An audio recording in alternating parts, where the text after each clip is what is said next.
Welcome back everyone, I'm the Depressed Eeyore, and this is Dark Souls 3. Sorry about being mostly negative in the last, well, I don't have enough souls, in the last part, but like I said, I just wanted to point out a lot of, issues the game has. Let's see, there's one of these, use two more.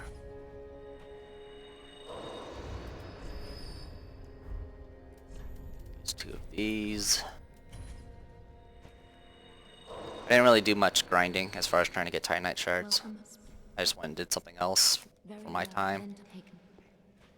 So I still need like 5 or 6 more freaking Titanite to get our Partisan to +3. And then I will need, another 12 to get the Pyromancy Flame caught up. Something I didn't really mention before, the only things you can enhance are weapons, essentially. You cannot enhance... frame rate.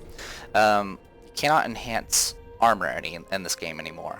I kind of understand why. I mean, because it takes a lot. It took a stupid amount of Titanite to upgrade, especially if you needed Twinkling. But at the same time, this game actually at a point will just start giving you Titanite, just tons of it. So it's a little disappointing that I can't just upgrade my favorite pieces of armor that I like to wear.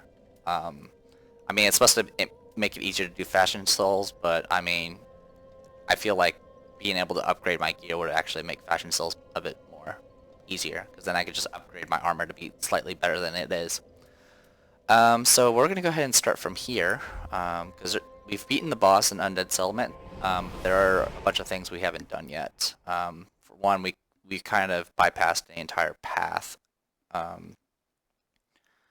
Yeah, we bypassed the entire path, and then we need to go down the path that actually leads to the next area. So we'll be doing that nonsense.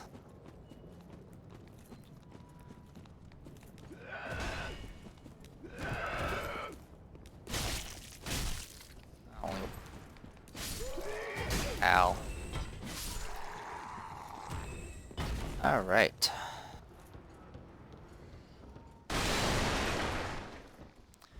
The levels themselves are pretty good. They're rather dense. They're probably about the same length as any stage in Dark Souls 1 or 2, essentially.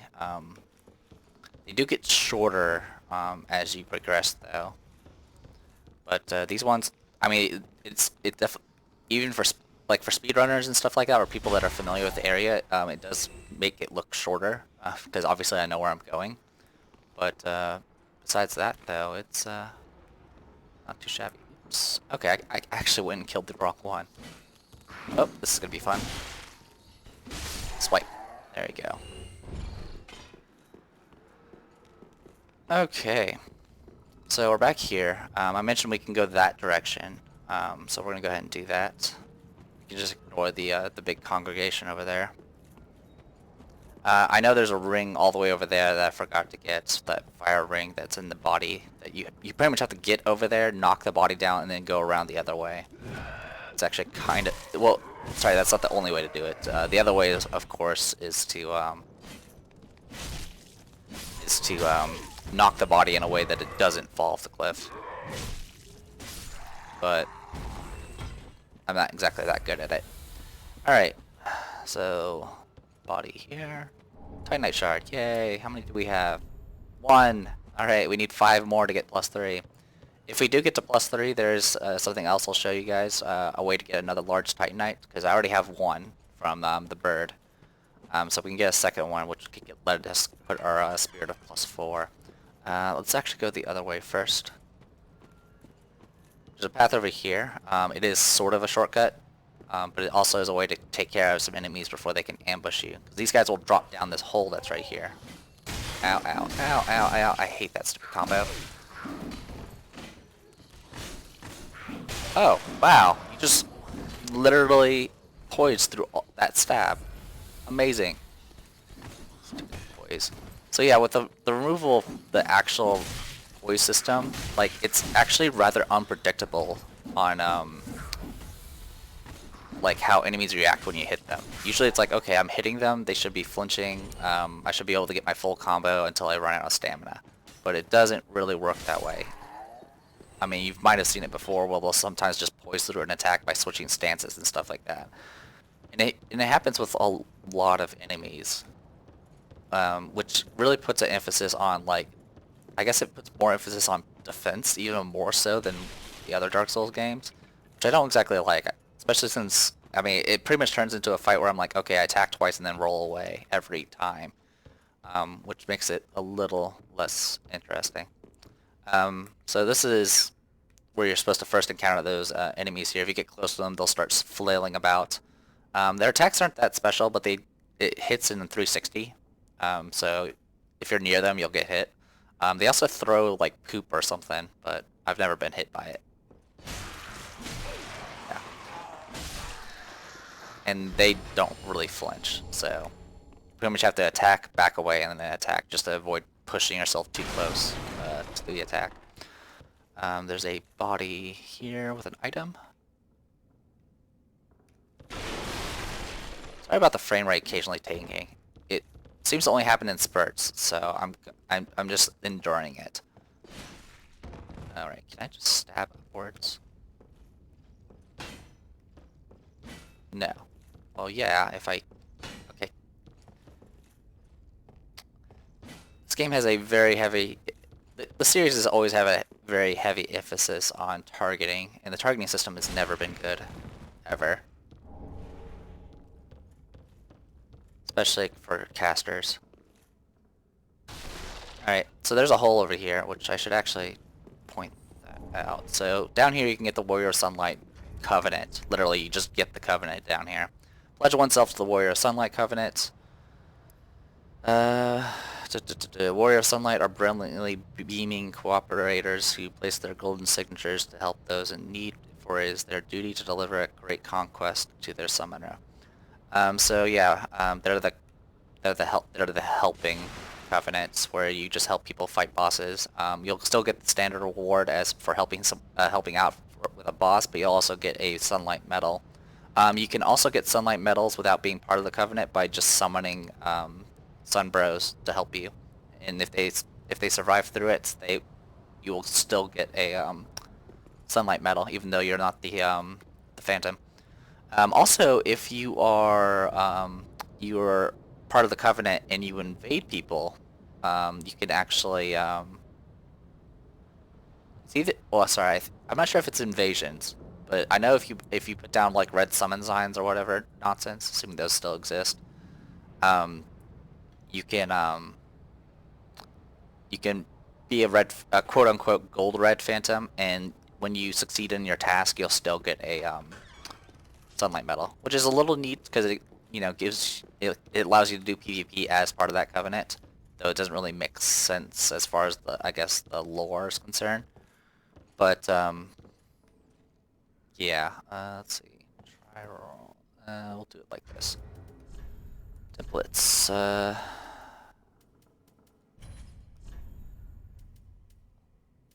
Geography. Pull ahead and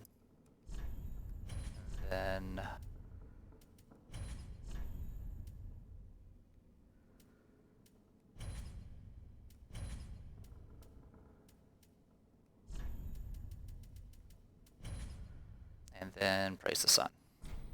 There we go. I've actually missed this before.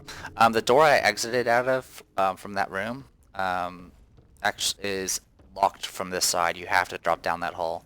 Right here is it's called Estus soup. If you drink it, it gives you essentially an Estus. It's the same effect as drinking an Estus. So I'm just gonna leave it alone because I don't need it right now. Yeah, let's go back away first.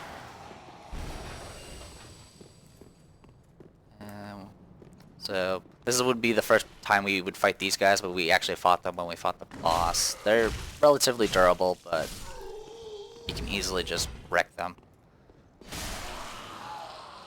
One shot. It's like my damage is inconsistent for some reason. Anyway.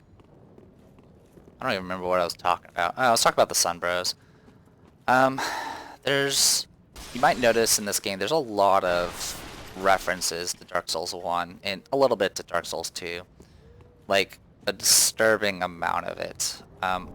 I think one of the things, as I guess, as silly as the world was in Dark Souls 2, where it was like an impossible space and the story wasn't that great, at least it was something different from the usual formula from Dark Souls 1. In Dark Souls 3, it's literally the same as Dark Souls 1. Like, I mean, I know a lot of people like Miyazaki and stuff, but I mean, sheesh, it's literally the same thing. I mean, Andre, the blacksmith that we ran into. By the way, there's like a thing. There's a whatever you call them, those things that shoot bees at you. Um, but yeah, Andre, the blacksmith that's in the Fire Lake Shrine is the same Andre from Dark Souls 1. Which I mean, they're supposed. These like games are supposed to span like countless decades or centuries or some nonsense. Yeah. Oop. So yeah, as you go down, the guy will chop through this, and there was also one of those stupid imp guys hanging up there. You can get a whip. This is your first whip weapon. Whips aren't, I don't know, I don't really know. They're kind of weird to use. They got some decent reach, but they're slow. But they can't be parried, which is nice. Also, I think you can use it to get past shield in some way. But we're not going to mess with those.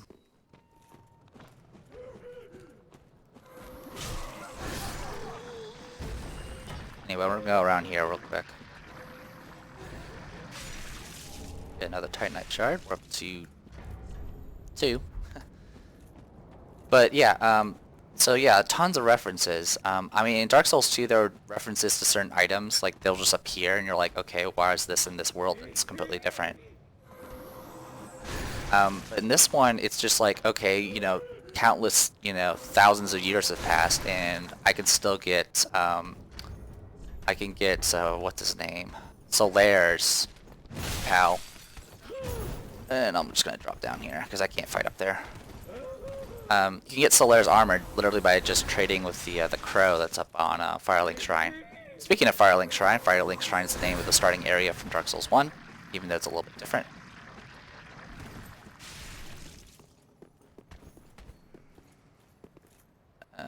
Tell you what, throw a fireball.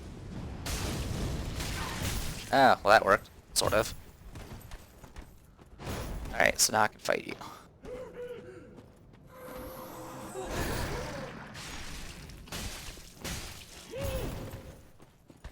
I was hoping the backstab, but didn't exactly work that way.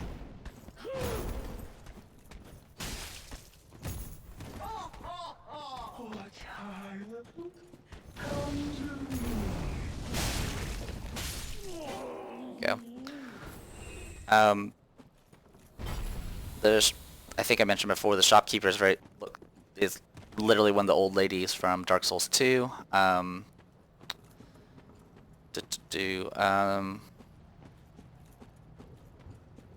But yeah, I mean, like I said, it's just references upon references. By the way, if we go over, well, actually no, we can't. I haven't done that yet. Never mind. So we're done here. We've done this path now completely. Oh no, we didn't. I screwed up. I'm an idiot. I'm an idiot. There was a crystal lizard that I should have gotten. Also, there's an item up there I should have gotten. I'm an idiot. Alright. That's what I get for talking and trying to play at the same time. So, yeah, what you're supposed to do is go this way. So, rusted coins, those are consumable items that temporarily increase your item find. Alright, so what I'm going to do, this hopefully will work, is I'm going to travel. Oh, I can't do it at the same place. Alright, fine. We'll do Firelink Shrine. And then I'll just go back. The story itself is practically the same as Dark Souls 1. Dark Souls 1, you get essentially freed from prison, and you're doing a dying man's final request, which is to ring the bells, which is supposed to warn about the fact that we need to link the fire, that the fire is fading and all that nonsense. And then you have to go and kill a few major bosses and use it to become essentially the new lord to link the fire. That's generally Dark Souls 1. And this, the bell's rung, and apparently ringing the bell gets the kindled to wake up. And the kindled are supposed to go after the lords that, you know, are no longer trying to link the fire, and force them to link the fire by, of course, becoming another lord. Yeah. One of the complaints in Dark Souls 2 was a lot of the bosses were like just big guys in armor, and oddly enough, oh come on, I guess I have to reload the game if to get that crystal lizard back. I'll just go kill it off screen later. Used to be a lot easier to make those things respawn.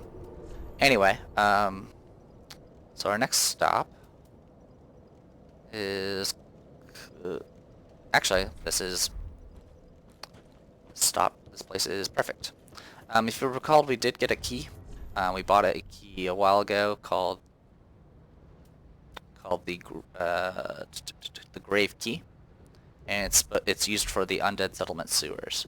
So, whoa, you guys aggroed? That's the first time I've seen you guys actually aggro. You can easily plunge attack. If they don't aggro, you have to kind of jump to kind of reach the rat, but it's pretty easy. Anyway, just pop this lock, and on we go. You can just drop down.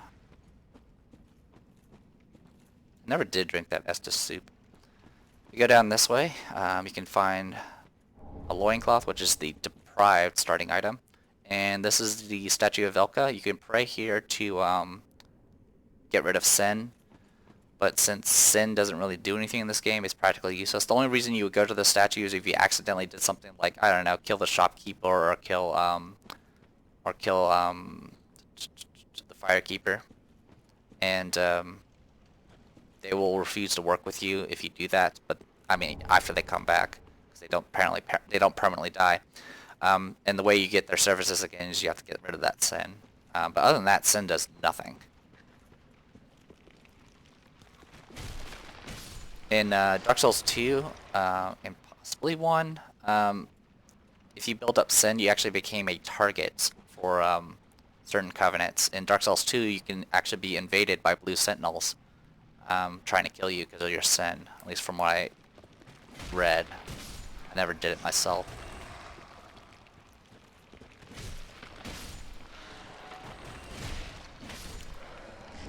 Oh, by the way, they're skeletons. They're practically the same as in all the previous games. Nothing really to point out. Why is there a dog down here? How'd this dog get here? There's not supposed to be a dog here, guys. Anyway, the skeleton that we walk across actually wakes up once you get to the metal there for like a pincer attack. They do know how to parry, but I mean, it's hardly a threat.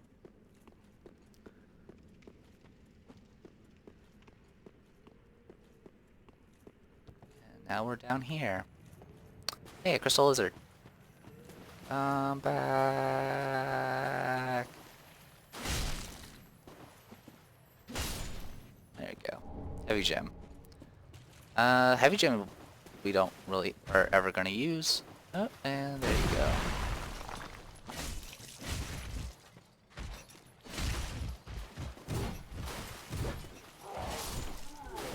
There you go, pokey poke. Titanite shard, perfect. And another one. So we're up to 4 now.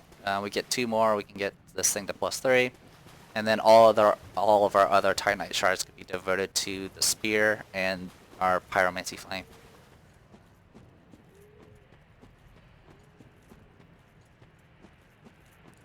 Alright. If you're wondering where we're at, we're actually... Does that actually have anything? It does. We're actually at one bridge that had a bunch of enemies that we hadn't went across yet. That one, we're actually in the ravine that's beneath it.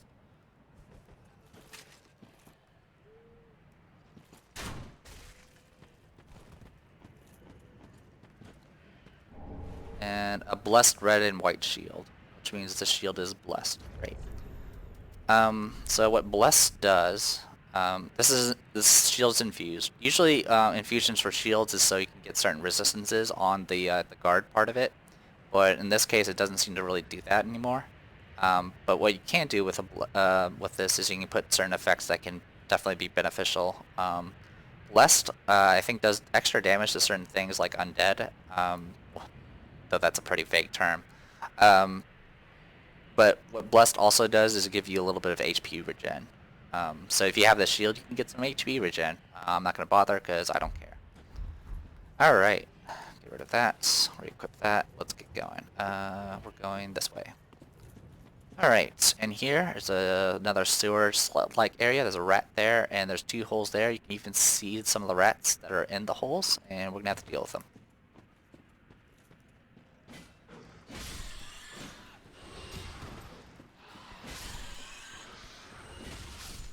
Frame rate.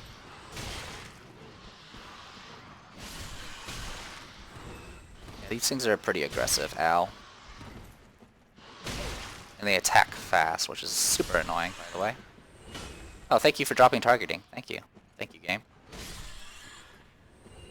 So, they do drop some decent souls. They're worth like 200 each or something like that. Saint's Talisman, just a better talisman. If you didn't get one as a drop in the tutorial area, that'll probably be the first chime you find, or talisman you find. Go ahead and drink. Okay. So this door here can only be opened from this side.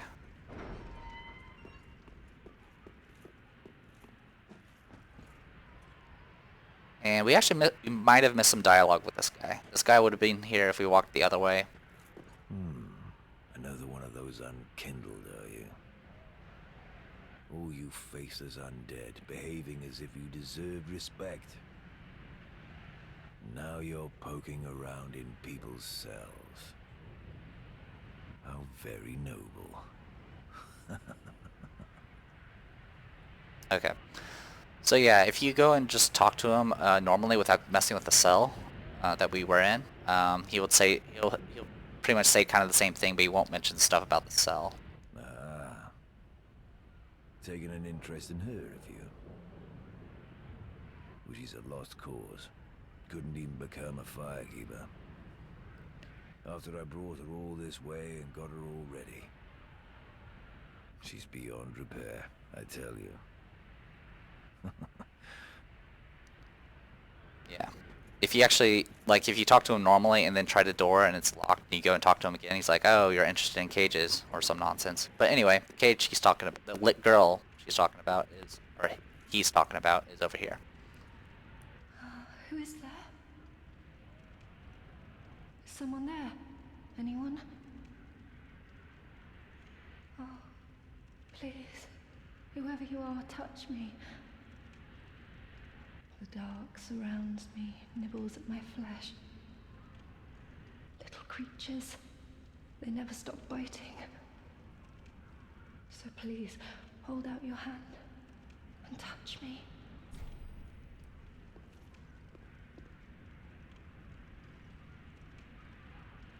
Ah, yes, there you are. So close, indeed. Then I am not entirely alone just yet. Praise the merciful gods above. Alright, we got the prayer emote. In fact, I'll put that on my bar. Oh, that's point. There we go. Oh, forgive me. I am Irina of Karim. I came to this land so that I might be a firekeeper. Your touch has freed me from the darkness. You are a champion, then. I am weak and unfit to tend the flames.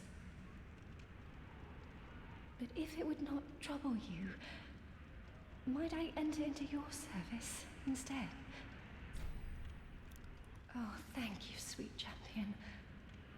I shall take my vows. I, Irina of Karim, solemnly swear to serve you Yep. So she's at Firelink Shrine. She's essentially our miracle vendor, so you can learn miracles from her. She does have a little bit of a story to her.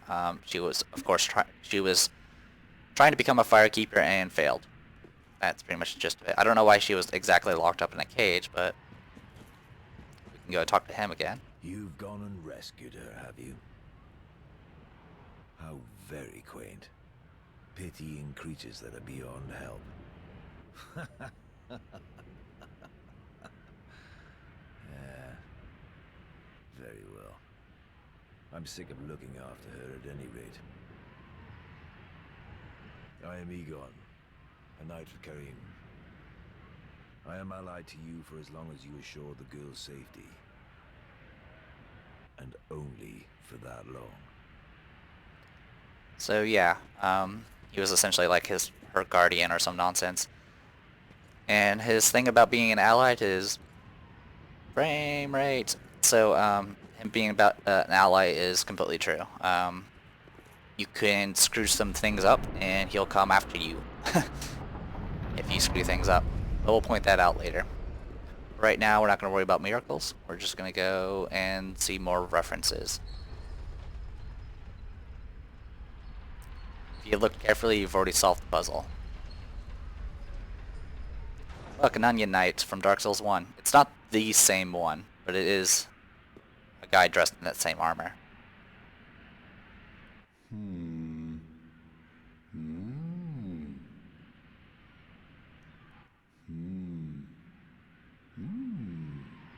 Oh. Pardon me, I was absorbed in thought.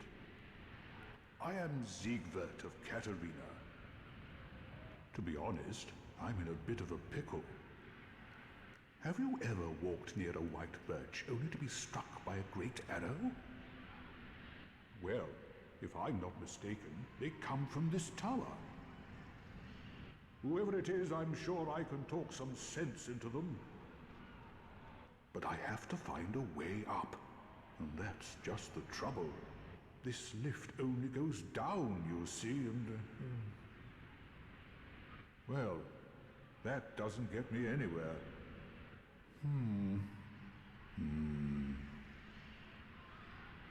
This lift only goes down. But you know, with a little warming up, eventually... No. I've got to use my head and think.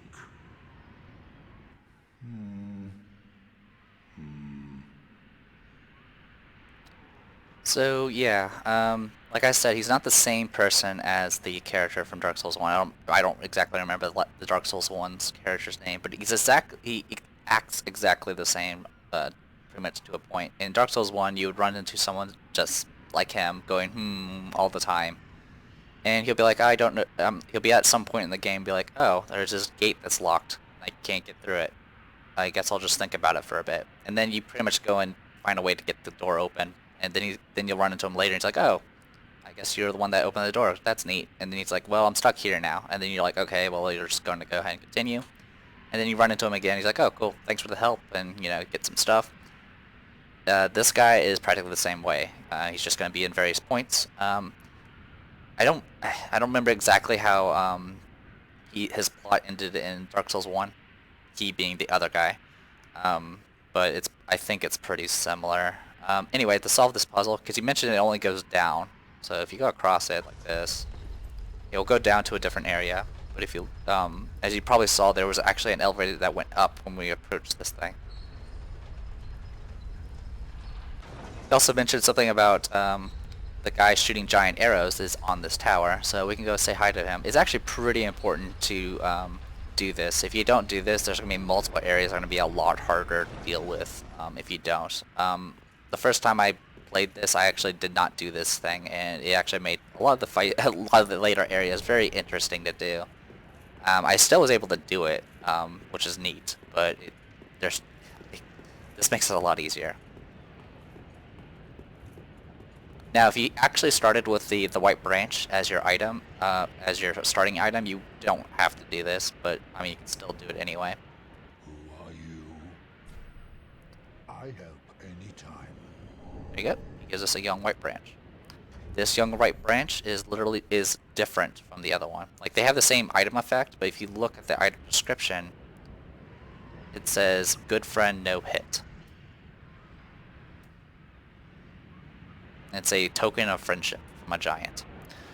If you start with this item, I help anytime. he would just say this the moment you speak to him. You can kill him. If you kill him, he's gone for good. He drops, I think, the Hawk Ring or something like that, which gives you additional damage with bows, I think.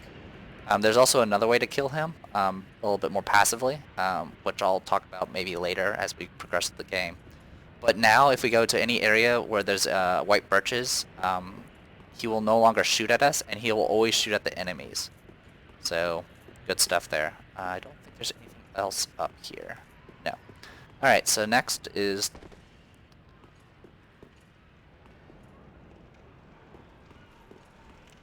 we need to go back down the elevator.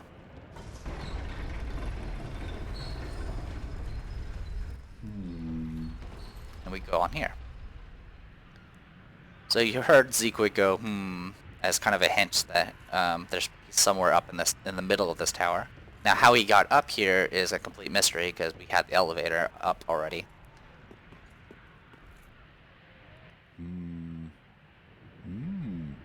Oh, don't disappear like that. You have me downright worried. But thanks to you, an epiphany has struck me square in the head. I've unraveled the riddle of this inscrutable lift.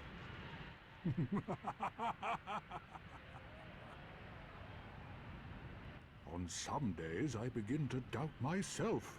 I went up the tower, so I thought, then somehow ended up here.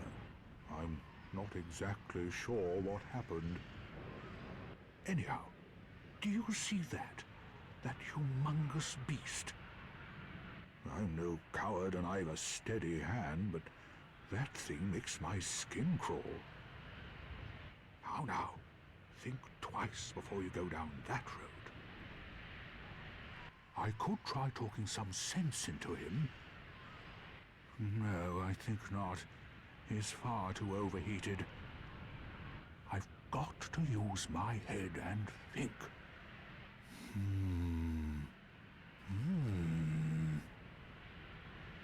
He's talking about that demon that's over there. But I'm going to go ahead and call this a video. I'm the Depressed Eagle, and this was Dark Souls 3. See you guys in a bit.